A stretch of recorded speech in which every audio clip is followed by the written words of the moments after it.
Hi, I'm Dave Champion, and I'm Bill Carns. And together we are Totally Unprepared. All right.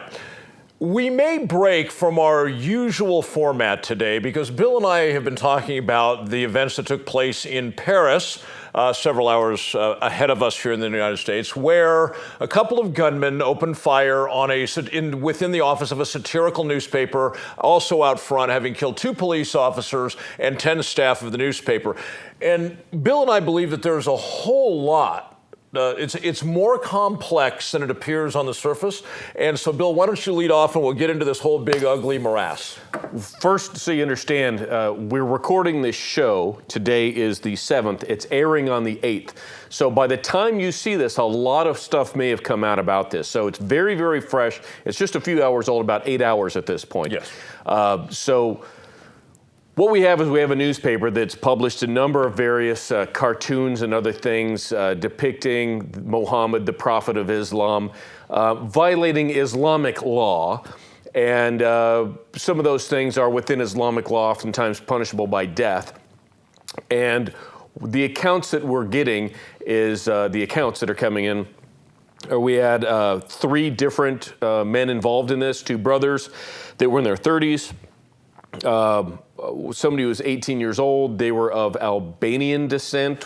Is that correct? French-Algerian. French-Algerian. In North Africa. Yeah, Algeria is a North African, predominantly Muslim country. No, we should say that's their descent.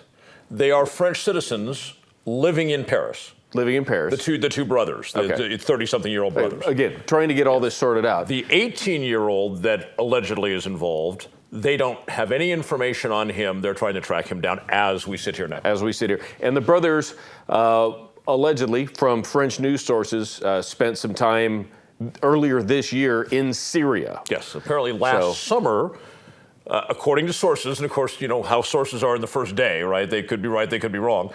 According to sources, the 2 brothers, 32 and 34, who have not been named, came back from Syria this past summer. And we're going to talk about the videotape in a moment and what that telegraphs about them and perhaps their time in Syria. Yes, it tells a lot. So what we have is these armed men going in and killing people at this inside and outside of this this newspaper. So some very interesting things. And some of the things that we'll get into during today's show is talking about there's a bit of video just towards the end. And the movement and tactics employed speak volumes to those of us who understand really what we're looking at. Now let's talk a little bit about the newspaper. It is a satirical newspaper. Now, on the web here in this country, we might reference, say, The Onion. Yes. For military, it would be The Duffel Bag. Yes. Okay? Now, in America, satire is predominantly intended to be a chuckle, a belly roll. Okay? Not so much in Europe, and especially not so much in France. Satire there is considered, in order for it to fall into the category of satire, it tends to be quite biting. Okay? There's usually a message behind it. Yeah, it comes with a punch. It does. It does. And so when we look at this satirical French newspaper, we have to understand what satire means in terms of the French culture, not the American culture. Also, in addition to putting up these cartoons of Muhammad, the Islamic prophet, they also included language and dialogue, and that has been construed by many people, I think universally construed, as mocking Muhammad. And now, is this the French newspaper that years ago depicted Muhammad with a bomb in his turban? Is this the same newspaper? I don't know the answer to that question. That'd be interesting to find out, because I believe I know it was a European paper. It may have been this French paper. Yes. Well, I know that the editor was aware that, and had been very plainly threatened by Muslims because of what they do at that newspaper. As a matter of fact, he had actually said, and this is, I guess, somewhat prophetic, he said, "I would rather live on my feet than die on my knees." Okay? Now, you know my views on religion. I'm non-religious. And I think, as a matter of fact, it is possible for religion to bring problems into a society that don't need to otherwise exist. Let me kick in. You have been non-religious, then you've been religious, and now you're back to being non-religious. Yes. So you actually understand. Yeah. So you understand this transformation of not being very religious, getting into the church, and then leaving. Yes. So you have a very, in my opinion, a very qualified position, because I've never really gotten very deep into the church at all. So I don't really have that depth of knowledge. You have a unique depth of knowledge. And one of the places I have come to is that, and this is going to rub a lot of people the wrong way, so again, please, it's my opinion. Doesn't have to be Bill's opinion or your opinion. Yep. Do not necessarily reflect the opinion, blot it out. Yeah, Let's get the attorneys in here. Does not necessarily reflect the opinions of the management or ownership of KPVM TV. All right. So, my view is that religion, all religions, let me be very clear about that. All religions are nothing more than what that guy or that guy or that guy or that guy chooses to believe. And it seems to me, and I'm going to use a big round number here that people will probably get mad about, that 99% of what they believe is not based on any sustainable facts. It's just, it's in what I jokingly refer to as a 2,000-year-old Harry Potter novel. And that could be any of the religious texts. I use that to cover them all. They read that and somebody tells them, oh, this is the way it is, my brother. You know, and okay, that's the way it is. And so they believe, which is fine. But from my book, it's just that, okay? There's no factual basis undergirding it. Beliefs are cool until you start saying, I believe this, so you have to. Or I believe this, or so you're going to get punished if you don't do what I say because I believe this thing, okay? This is where my problems really come out. Now, with religion, if people just believe what they believe, why would I care? Why would anybody care? That's right? really where I am. I mean, I have my own beliefs, my thoughts, my feelings on these. I actually went to a couple of different Catholic universities, not because they were Catholic universities, but because I got really good scholarship offers and they were places I wanted to go. Right. So, you know, that's why I chose to go there. I was baptized as a Catholic when I was a child, but I don't even remember it. I can probably count on both hands the number of times I've been to church. But I understand a fair amount about a lot of religions. And I got to tell you, if I was to be forced into choosing a religion, I would probably be a Buddhist at this point, because Buddhists don't grab guns and go kill people in the name of their God. Right. They pour gasoline on themselves and set themselves on fire as protest. A little bit more Hindu, I guess. But, so, you know, the idea is that there's so many religions out there that at one point in time or another, some of them currently are fanatical enough, you know, it's time to, you know, pick up arms and go on our own crusade, if you will, which in the name of religion, more people have died on planet Earth in the name of religion than probably all other diseases combined over the history of mankind. Crusade. And, you know, and it's interesting because they say that 20% of all humans who have ever lived on planet Earth are alive right now. Yeah. You know, I joke about this agnostic crusade because I can imagine, right? Here's the charge. You know, you got the sword in hand, right? And you're going to rush out into the world and say, I don't know. It's unknowable, you're right? No one's ever going to go on a crusade for what I don't know, right? What if we had a crusade for liberty? Yeah. You know, that I can get behind. I can get behind the crusade for liberty. All right, so now we bring this back to Islam. And my thing is, okay, people have their beliefs. Great. And I go a lot further than other people do. People will say, you know, well, they don't like gays and they mistreat women, and people have this, Islam haters have a list of things that they hate about Islam. Sure. And my answer to that is, I hear you.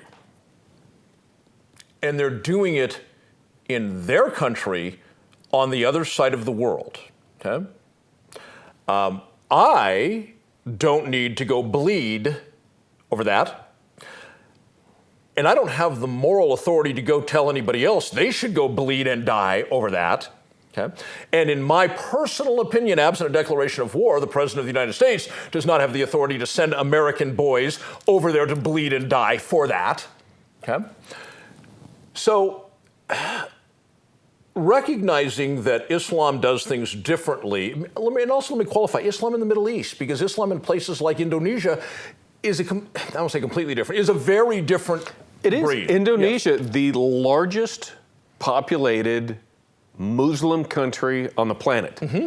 And we don't hear about all kinds of, how do I say lunacy without using the word lunacy, because I don't want it to sound so bad. How about extremism? Extremism, yeah, that's the popular phrase. Yeah. You don't hear about that in and around Indonesia like you do the rest of the world. But then again, there aren't a bunch of invading countries unilaterally going in and occupying Indonesia and trying to get them to change their ways and overthrow the government and institute a democratic government and change their whole lives on how they do things. They don't have anybody doing that. Right. And I know Muslims from Indonesia, and their view of Islam... Our own president.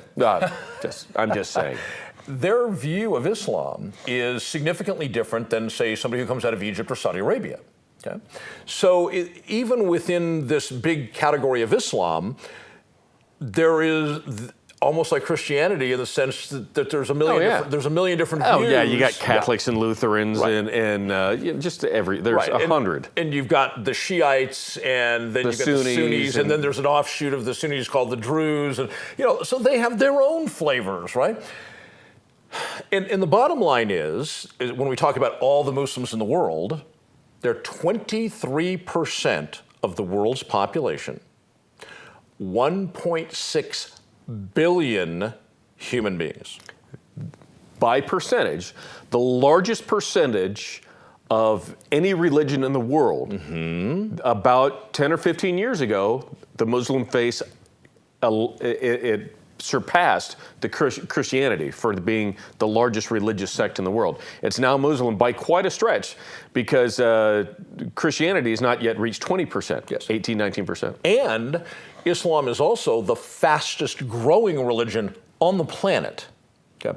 Now, when we come back from the break, we're going to talk about a whole lot of things. We're going to talk about what really happened, what might have happened, what could have happened, who might be behind it, who might not be, what the agendas are, and so forth. We're also going to talk about whether we should indict all of Islam for what happened in Paris today. Yeah, so we're not going to be going into Dave's gripes and Bill's gripes today. We're going to carry on with this discussion.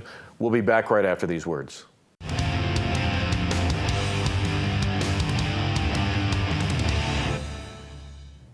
Welcome back. Bill and I have been talking about the shooting in Paris where 10 employees of a satirical newspaper were killed, along with 2 police officers who, by the way, turned out to be unarmed, which is just completely bizarre. And we were talking a little bit about if this was indeed a Muslim shooting. We're going to get into why it could have been or could have not been. I know that sounds odd. Bear with us. But we're going to talk a little bit about if it was a Muslim shooting, because, okay, let me go back. Macro picture. You and I talked about this. Give us a little bit of a background on the macro picture on this and why this may have actually gone down. Sure. The macro picture is there's only 2 options as to what happened. Either it was truly Muslims shooting in some sort of retribution for an insult to Allah, okay, or it was something else, okay? So for the sake of, at this moment, we're going to talk about the possibility that it really was Option A. Option A. Okay. So, I talked a little bit earlier about my views on religion generally, and one of the things that I find fascinating and disturbing about religion is it's all about the interpretation. Okay? Whether it's the Quran, whether it's the Bible, whether it's the Torah in Judaism, it's all about interpretation. Okay? So, we talk about not allowed to draw or otherwise create an image of Muhammad. And then we have the mocking of Muhammad, or if somebody wants to go further and consider that the mocking of Islam. Now, originally, the whole purpose for leaders of Islam saying you cannot create an image of Muhammad was because on the Arabian Peninsula, at the time that Islam came into being, most of the people there, it was the Middle East, whether it's the time of Muhammad or whether it's the time of Christ, or whatever, they were very into worshiping idols, that part of the world. Okay? So what the Islamic leaders started seeing was after Muhammad died, people started creating images of Muhammad and started worshiping the images of Muhammad. That violates the Quranic instructions to only worship Allah. Okay, so like in the Catholic faith, some people think it's people outside the Catholic faith think it's wrong of Catholics to pray to the Mother Mary. Okay? Same sort of thing. It's like you're off target here. But the Quran is very clear that if you're a Muslim, you only are to worship Allah. So to create this edifice of Muhammad and to worship that, or to pray to that, or to give honor to that, was considered impermissible. Okay? Clearly, that is an entirely different dynamic than non-Muslims creating a caricature. Okay? The two are, that's not why it's there. Okay? Secondly, the mocking part. Here's where we get into the interpretive part. Okay? Sure, yes. First of all, there's interpreting of what is mocking. Okay? You might say something and think it's pleasantly humorous. I might say, why are you mocking him? You say, I'm not mocking him. It was just humor. Okay? But then we get into the interpretations of the Quran. Okay? Now, much like all of these religious texts, verses mean what the guy reading it says it means. The only thing that gives it some, I don't want to call it credibility, we'll say gives it some meat, is when a bunch of people agree what it means. Okay? But it's still just them saying that's what it means. If you've got 100 people saying it, 100 people could be wrong, yes? Okay. So there's the interpretive issue. Yeah, like our federal courts and the way they interpret the Constitution. Don't get me started. All right. So with that in mind, there's a certain type of Muslim who incorrectly, now this is coming from a non-Muslim, but incorrectly would say that to create a caricature of Muhammad is a violation of Islamic doctrine or perhaps Sharia law. That would be, in my opinion, based on what I know of the history, that would be a blatantly incorrect interpretation. Then we get into something that's fuzzier, which is the mocking part. Okay? Yeah, like there was the, we talked about it in the last segment, the depiction that came out a few years ago that had Muhammad wearing a turban that had a bomb in the turban, right, which set a lot of people off. There was a Christian neighborhood, if I remember, in Pakistan that was attacked. A few people were killed. There was demonstrations and rioting going on based on this cartoon. It's like, have a friggin' sense of humor, would you? I mean, just a little one. Yeah. I mean, if you say something like, Muhammad is a punk bitch and Allah sleeps with pigs and swine, I mean, if that were the sort of thing to come out, then that's obviously looking to decimate and cause an uproar. It's not what I'm saying. I'm giving an example. Sure. But to put together these various cartoons and such, you know, that whole thing, I can see where it would tick some people off. And that's really what this newspaper is being accused of, participating in these sorts of things. Yes. Now, we talked about the definition of satire when it comes to French mentality. It is biting. Yeah, it's a punch to the throat. Yeah, it's the kind of thing, if the satire was against Bill Carns or Dave Champion, we would say, ow, okay? Right. So I have no doubt that with just cause, Muslims would feel that Muhammad or Islam was being mocked, okay? The question really becomes, I think, to me that the answer is clear, but I'll pose the question anyway. I think to pose the question is to answer the question. Do Muslims, and I'm talking about a very small percentage because most don't agree with the action, the overwhelming of that 1.6 billion, very few agree with what happened in Paris today. Okay? That's a misnomer that the Western press keeps drumming up. Okay? Is it acceptable for Muslims to say to non-Muslims, you violated our law, therefore you must be punished? And I think to pose the question is to answer the question. Certainly, and we could put this another way. Somebody in Uruguay violates a U.S. law. Mm-hmm. And we're going to go down there and say, because you violated this U.S. law in Uruguay, we disagree with it, we're going to come and enforce it upon you. Yeah. That's essentially the way it is. Now, that's pretty much what the U.S. does. Anyway, we're on. Yeah, so it gives an idea of the hypocrisy of what we're dealing with right now. When you have some violation of, say, the Jewish faith by, say, someone who's Hindu, do the Jews go out there and say, hey, we've got some sort of authority over you, but we have authority over anything Jewish, right, whether you're Jewish or not? That seems to be, with these more radical interpretations of the Quran and Islam, that a lot of these Muslims would take that sort of opinion is, look, we control everything to do with Muslim and Islam and Allah and Muhammad. Regardless of you, that's our property. Right. And if you violate it, we're going after you. And I think that's the mentality here. Yeah. And to me, you know, they talk about a lot about Muslim extremists. I like to think of it, because I think it's historically and even currently accurate, religious extremist.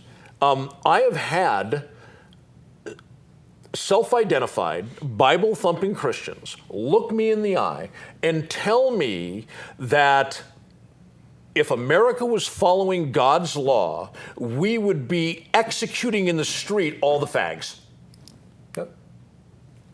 So my point is, there's always people who, in every faith, who take things beyond what 99% of the population. What about love thy brother? Do we have to now define the type of love? I mean, the city of brotherly love? Wouldn't the city of brotherly love in Philadelphia literally be a city filled with homosexuals? I'm taking a jovial. I'm taking a jovial position on this when it comes to interpretation and strict interpretation. I mean, you have to realize that the Bible was written in Hebrew a long time ago. And Greek and Aramaic. And then to Greek, then it went to Rome, then it was reinterpreted from that into German, and then into English. So we're talking about a large novel, if you will, a large book with a lot of stories and information in there, reinterpreted 5 times over various centuries of using today's interpretation of centuries-old writing. And I got to tell you, it doesn't work like that. If we go back and we read, let's say, the Federalist Papers, the Founding Fathers did not write the way that we write or speak today. Mm-hmm. It was English, but it was used differently. Yeah. And you're very well aware of this, especially when it comes to religion. You did a lot of research years ago on this. So to take the word of the day and the meaning of the day and then transcribe it, now that's appropriate. That is not what has been done oftentimes. And now we're talking about Islam, which is what, 1500 years old, something like that? About roughly came into being about the 600s. Okay. Early 600s. So we'll say, just say for argument's sake, we'll say for about 1400 years. And within that realm of time, has the interpretation changed? I mean, has what language was it written in? What were the words and the meaning of the day then? And they're interpreted now, like what you're saying with these Christians that have looked you in the eye and say, if we're following God's law, we'd kill all fags. Okay, that's homosexuals. Okay, so let's. By the way, I only use that word because that's the word that was used. They're using to me. you, exactly, yes. And I get it. You're repeating the story. And if you take umbrage with that, you're looking back to terminology used hundreds of years, thousands of years ago now. Mm-hmm. And you're reinterpreting something that has already been reinterpreted 3 times out of context with time. Mm-hmm. And now, do we actually know that's what was intended? Well, that's what it says in this edition of the Bible that was first printed 50 years ago. Let me give you a perfect example. A lot of people condemn tattoos. A lot of Christian. I do. Okay. I'd cut those out. As a matter of fact, I'm going to. There you go. A lot of Christians condemn them because of Leviticus 19:28, which is meant to talk about cutting yourself and tattooing yourself because of grief, which is what the heathens, it was what the Jews thought of the people who lived around them, what they had done. It has nothing to do with modern tattooing, right? But they take it completely out of context and they say, oh, you know, Leviticus. Now, the truth is, now that's Leviticus 19:28. Okay. Now, a lot of people who use that to condemn people look just like you, short hair, and yet If we go back one section to 1927, it says you cannot cut the hairs at the side of your head, nor can you cut your beard. Okay? So these guys, clean cut, short hair, no beards, which is unlawful for Christians under Leviticus 27. They point to somebody like me and they say, oh, in violation of Leviticus 28. So the point is, people make of this whatever they want to make of this, and that applies to Islam just as well. I got to tell you, my grandfather used to drive a 1928 Leviticus, and it was a nice car. 4 doors, it had Naugahyde seats on it, it was a gloss black, it was a nice car. So I don't know what I don't know what everybody's problem with it was. Yeah. All right, so when we get back, we're going to talk a little bit more about Islam itself, and then Bill and I are going to get into what we think is one of the more interesting parts, the tactics used by the killers. And we'll be back right after these words.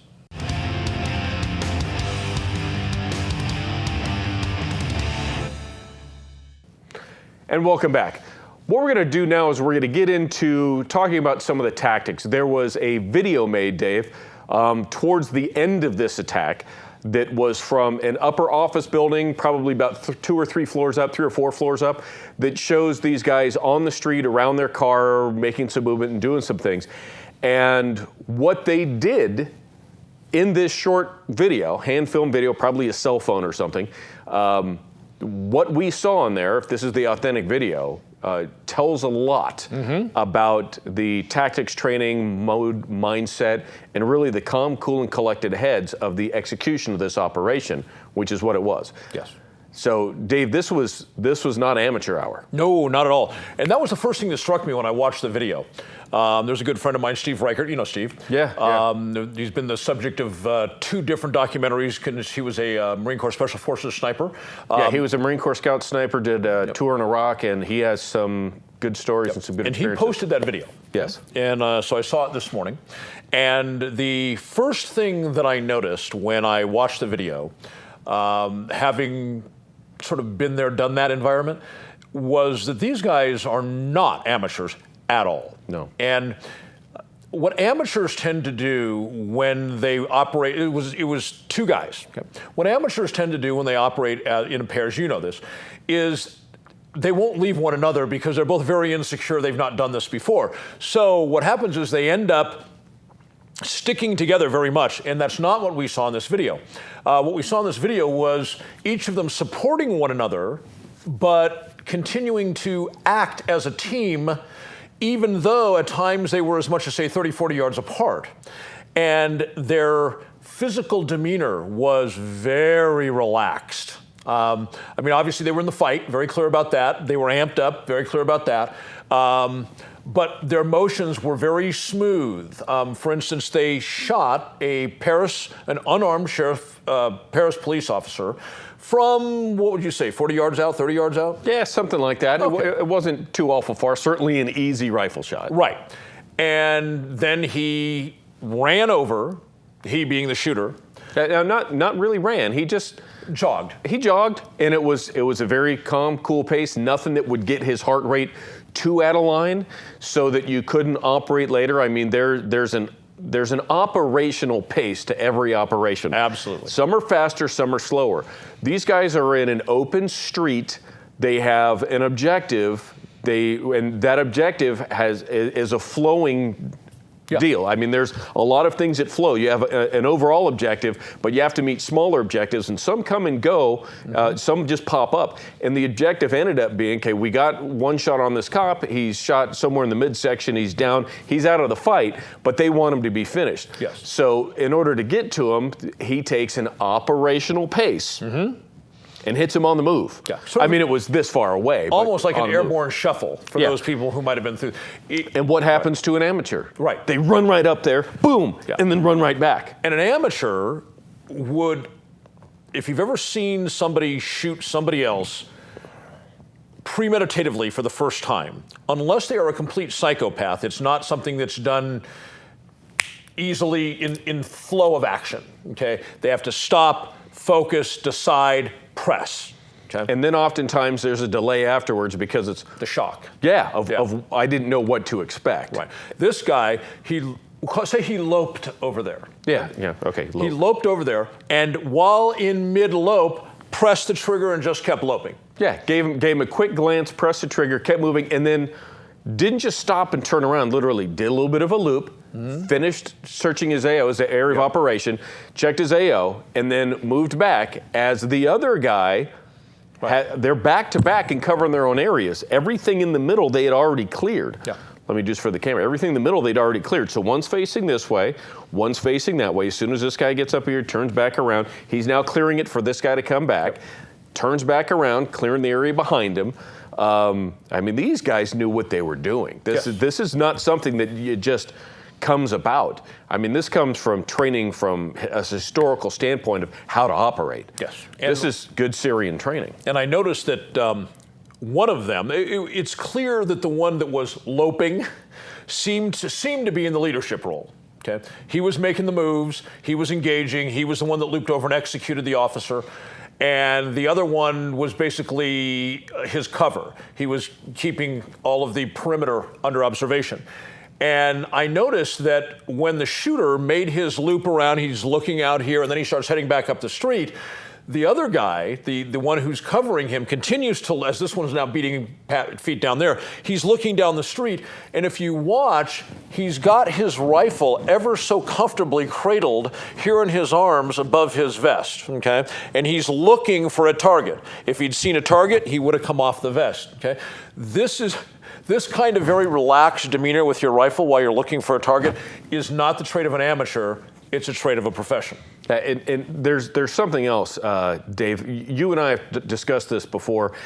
A lot of people who go out and they take firearms training courses, they always are trying to figure out what kind of sling to have. And really, the sling is it's a convenience thing for range work. These guys did not have slings. Right. Out in the field, slings oftentimes get in the way. These guys, and that's another, it's like he's not just letting it hang off of the tack sling while he cracks his knuckles, pats himself on the back. You know, this doesn't work. And it's interesting, too, because the person that was taking the video, that vantage point was about, we have a long, narrow street, and the vantage point was up looking down this long, narrow street. And as the shooter who finished off the police officer does his loop and comes back, subconsciously, I would imagine, the person that was filming backed away from the window. The video goes away because you can only imagine if he was looping around and looked up and have noticed this, that he would have been engaged. So this was here it is. yeah. So this was, I would imagine, a totally subconscious, whether the person who's filming it realized it or not. They got out of the way, which is a smart thing to do. Yeah, and then let's talk about from that moment when they head to the car. Okay, the shooter heads in the direction towards the car that has the doors open. Doors are open. It's parked in the middle of the street. Right, and he comes down the way at, as you phrased it earlier, a nice operational pace. He's obviously not in a big hurry. Okay, what would an amateur be? Oh yeah, we got to bug out of here. Right. Okay. And then, when he gets to the driver's door, again, he's very casually swinging his weapon at his side. This is the shooter. Swinging his weapon at his side, and he is giving instructions to somebody. He's yelling in French down the street and pointing, okay? He's not rushing to get out of there, and he's speaking very clearly. He's not going really fast because he's really amped up. He's giving very clear, decisive instructions to somebody down the street. His weapon is in a very relaxed grip. Okay, these are not amateurs. These are guys that have done this kind of thing other places, other times, and more than a few times. When I watched this video, which is just before we started filming this show, when I watched this, one of the things that I was thinking was, I wonder if these guys were professionals that were contracted to do this, rather than the ones who were themselves pissed off about anything this newspaper may have done. Because the operational pace, the tactics that were used come from experience. It's not something you get from a book or go to a class and learn. You experience this. Even, you might be fairly good at this if you do a bunch of dry runs on dry targets. You've never actually pressed a trigger on somebody. But not this good, especially with the way that, he moved up at his operational pace as he was, what was the term you were? Loping, and finished off the police officer, which brings up another question. Why in the world are there unarmed police officers on the street? I have a better question. Here's one I think that goes to analysis of who really did this. Okay? Whether it's Muslims who did it, whether it's, as you mentioned, the possibility that Muslims hired contractors to do it, yeah. whether it's possible non-Muslims hired somebody to do it for reasons we'll get into in a little bit, perhaps. But here's my question. You've just gut shot an unarmed police officer with a 7.62 by 39 round. Okay? You understand the external ballistics of that round. You take a round anywhere between here and here, you're done.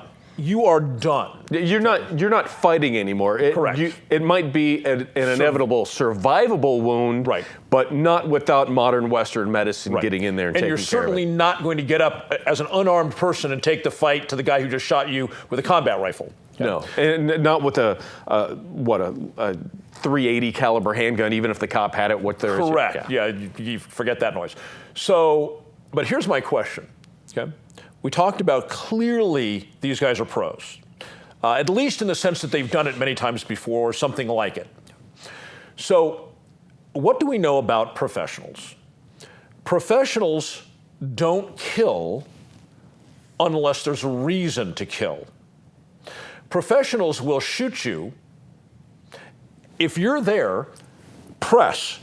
He's down. I hit him in the chest. He went down. I'm now going this way. A professional would not run over there and put a bullet in his head.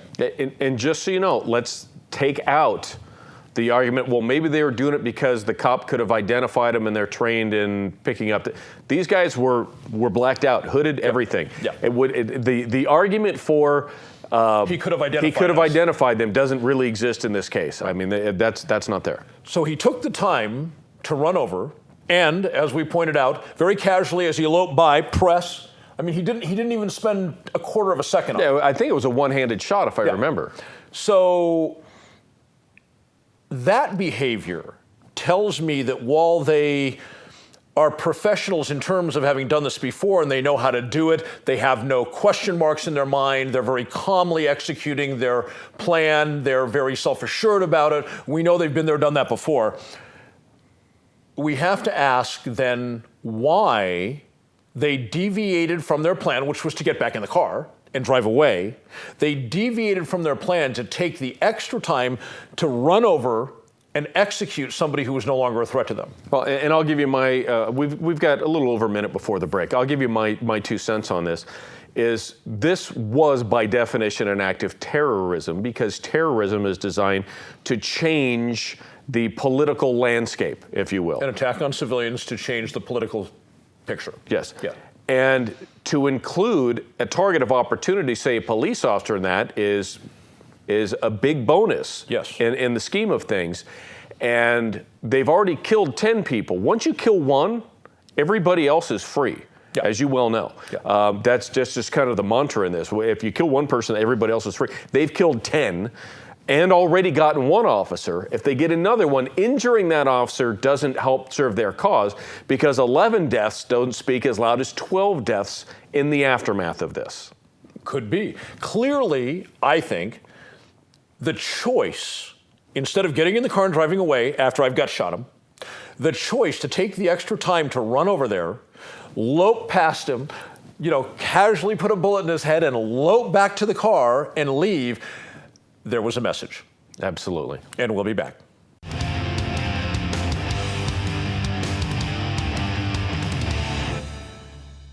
All right, we are back. We have been talking about the shooting in Paris at the office of the satiric newspaper and the fact that the shooters, I don't want to call them terrorists quite yet, the shooters, it was an act of terrorism. It was an act of terrorism by definition. No doubt. Yeah. Okay.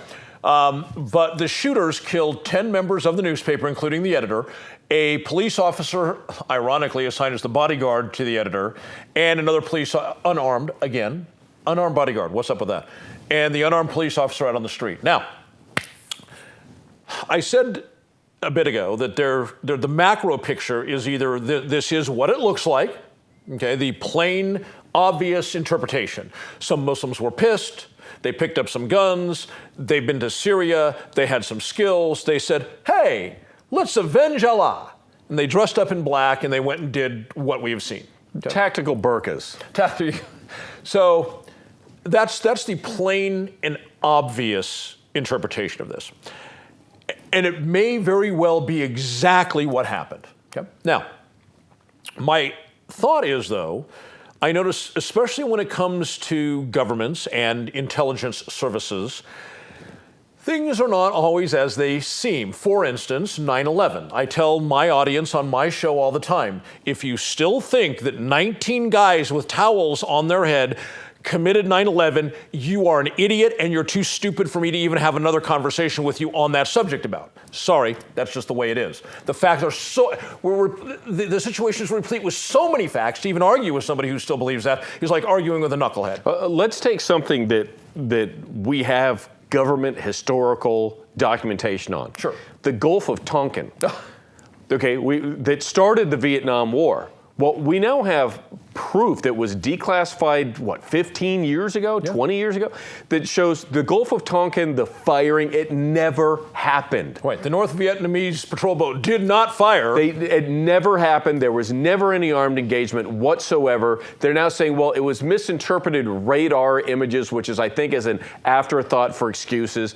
And this is just one incident where the government has finally come out and said, yeah, that whole thing where we lost 1.3 million Vietnamese and 55,000 American lives over a lie in the Gulf of Tonkin. And it's more important to understand that the United States government, because we have the declassified documents now, the United States government knew the next day when the congressman took the floor and said that it happened. And then when LBJ said that it happened, the United States government was in possession and full knowledge of the fact that it didn't happen. Right. So that's why we're bringing this up. This thing in Paris may be what it looks like, but we're going to explore some other thoughts that Dave and I have on what else this might be. And there's whatever we talk about is theoretical at this point, and there's probably going to be another dozen or more that we won't even get to. And one more quick story, how the United States government dragged us into World War I. Woodrow Wilson was president. Colonel Mandel House was his very closest advisor. Colonel Mandel House went to England. Churchill at the time was in charge of the Admiralty, their Navy. And Colonel Mandel House and Churchill agreed that when the Lusitania sailed, that Britain was going to intentionally pull its defensive subs out of that channel, knowing that the Wolfpack, the German subs, would come and sink the Lusitania. So Colonel Mandel House, who was an American citizen, the aide to an American president, went to another country and arranged so that 500 Americans could be murdered as a pretext to get us into war. So to believe... Just, that's called treason. Absolutely. Yeah. And so to believe that things are... And at that time... At the time of World War I, nobody knew that. They just thought the dirty, rotten Germans killed Americans. We could go into everything with World War II. But my point is, it's not always what it seems. No, it's not. So let's talk about some of these things. Now, I had brought up in the last segment that this very well could be some armed and trained guys, and they very well may be Muslim, that some other Muslims may have gotten together, another organization might have gotten together and said, look, we're tired of this. We don't have the skills and weapons and everything to perpetrate this, so we're going to recruit you to do it. Maybe that's through money or whatever. Because they certainly were not these, people call them suicide, I call them homicide bombers, they didn't just go into the building and blow themselves up, which you otherwise, by historical accounts, might believe that would be the way to go. This was not that case. Right. Not at all. Yeah. It doesn't take much training to strap a bomb on, go in someplace and, And certainly, at least you give that guy the credit to, like, oh, you were a true believer. Yeah. Okay. These guys, perhaps not, right? We know that they knew their business. They could be pros. And they left. And you're right. They were tacked up. Theory is they want to get away. Yeah. Right. Now, supposedly, the French government is saying they know who these guys are. Well, they had hoods on their face, okay? If you got a license plate, anybody that would do this, it went as far as they did. Yeah. You wouldn't think they'd drive their own damn car. Right, and you would think. And this was a small Ford. It looked like a Nissan Sentra or something in decent running order. It didn't look like it was beat up. A nondescript, very cloaked car, if you will. And I don't want to say that I've ever taught classes in this, but one of the things that a person would teach is if you're going to pull one of these off, you want to leave evidence laying about to misdirect the investigators to find that it's somebody else, not you. Boston bombing. A whole lot of things. Boston Marathon. What? Yeah. So my thought is, and people are going to say, Dave, you're really reaching. Well, history would indicate I'm not. Oh, okay? Not even close. History, if you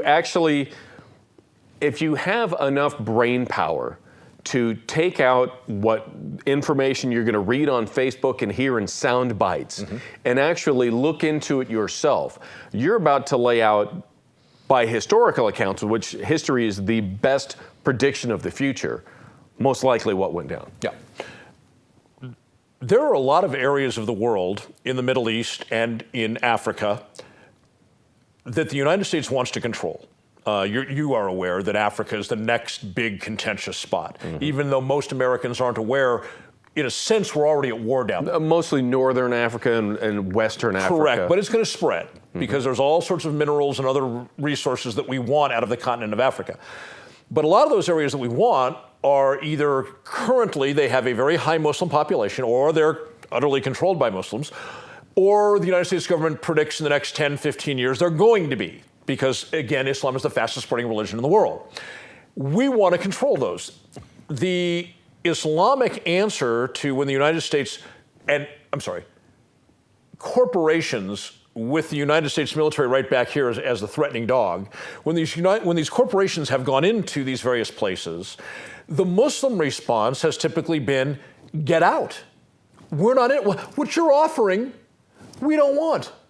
We like our life. We like our world. We like our country just the way it is. Leave. It's what happened in Venezuela. Right. Hugo Chavez. No, we don't want it. All the way back to 1956 to Guatemala. Sure.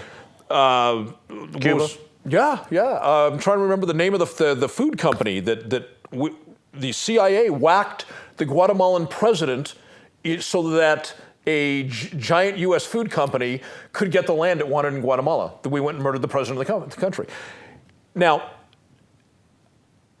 at the same time, the United States is looking at all these territories around the world and saying, we want to pacify. You remember this military term all the way from back in the Vietnam days. We want to pacify all this area so that our favored corporations can go in there and do whatever they want. Okay? Now, at the same time that this is going on, whether contrived or whether it be a natural occurrence, we're starting to see some rise of anti-Islamic sentiments in the Netherlands, a lot of it in Germany in the last handful of months. Okay? All of a sudden, it seems at the height of this anti-Islamic rhetoric, suddenly there's this attack. Which is outside the norm. Generally, you'd have some sort of a radical Muslim attack includes a homicide bomber. Yep. Okay, not these armed trained guys that go in, they do their deal, and then they leave. That is not the traditional way of the modern way that they would do something. So I have to wonder whether a Western power, an intelligence agency, maybe a supranational intelligence agency, privatized outside the scope of government, but with billions of dollars in resources, didn't say, it's time to take this high degree of anti-Muslim sentiment in Europe, and it's time to jettison it off the charts. Give it a punch in the sack. And we know just the guys to hire. Yep. Okay? Now, am I saying that happened? How would I know? How would anybody know at this point? It's been less than 10 hours since the shootings took place. My point is, we're going to see what this looks like over time. And normally, if you just watch the news, or you read the first couple paragraphs of an article, you're not going to get anything meaningful on this story. What's going to come out is over the next days or weeks, you're going to see little telltale signs, okay, things that don't match if this was really just some irritated Muslims. And keep in mind, I've been intimately familiar with dozens of news stories having been involved over the years from all kinds of stuff, business, politics, whatever it might be. And I got to tell you, the most accurate story I have ever read was about 75% accurate. And a lot of them were more along 30 or 40% accurate. Yeah. So, and with the press having the idea of their whole mantra is fire, aim, fire. Let's get the news out there. Now let's do some investigation and then put out more information. That first bit of news, you might remember during the 9/11 attacks, there was a car bomb went off out in front of the Capitol. Well, we know that didn't happen, but that was being placated for about 90 minutes. Right. Right. Yeah. And I want to be clear, again, because people are going to be, do you know what that Dave Champion guy said? He said this was a false flag operation. I didn't say that. No. I'm saying... We don't have enough information to make a decision either way. But I don't write those kinds of possibilities off. I'm not the guy that jumps to a conclusion because I saw a news report that I know what happened. Because I don't, and I'm going to be watching very, very carefully. And this could have also possibly been, and this is a kind of a stretch, a corporate espionage from a competitor. Very, very unlikely. That would be a big stretch. But it's not something that hasn't happened before. I'm telling you that on the surface, the idea that when these sorts of things would happen and Muslims are pissed and they want to send somebody in there to exact some sort of revenge or make things right, it's usually with a homicide bomber, not a group of guys tacked up and going out there and doing this. Very true. Now, Bill and I want to extend to you our apologies. Normally in the fourth segment, we talk about what you want to talk about. We felt the story was so complex and important that we wanted to cover it in its entirety. Don't forget to email us at daveandbillshow@gmail.com, and we'll catch you next week, and we'll talk next week about, in the fourth segment, what you want to talk about. Whatever's Take care. on your mind. Bye-bye.